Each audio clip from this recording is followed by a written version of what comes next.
বন্যা বিপর্যস্ত জলপাইগুড়ির নাগরাকাটা, লুকসান, কালীখোলা, বামনডাঙ্গা সহ বিস্তীর্ণ এলাকা প্লাবিত।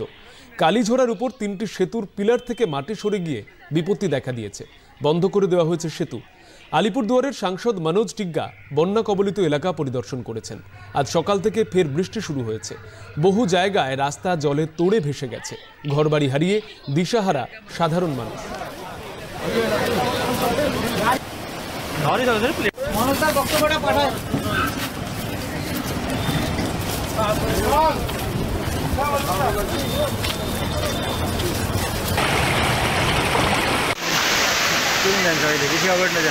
पूरा पिलर ब्रिज के साथ में लेके चला गया। उसका बाद में पूरा सब घर में ये छठ पूजा घाट हम लोग जो पूजा करते हैं वहाँ टोटल गांव में पानी डूब गया। जितना गाछ ब्रिज साइड में था सब लेके चला गया। एक यहाँ बूढ़ी माँ थी, बूढ़ी माँ को भी दहला के ले गया है। सिर्फ एक ही कारण से यहाँ ब्लॉक नहीं हो रहे हैं, कारण से ब्लॉक नहीं, कोई भी जगह में ब्लॉक एक बढ़िया बना के नहीं रखा गया। तो নিচ থেকে সম্পূর্ণ ওয়াশ আউট হয়ে গেছে, যে কোনো মুহূর্তে ভেঙে পড়বে। প্রশাসনের দিকে ব্যারিকেড করা আছে, সব গাড়িগুলো আমরা এই দিক থেকে ঘুরিয়ে ওদিকে পাঠিয়ে দিচ্ছি।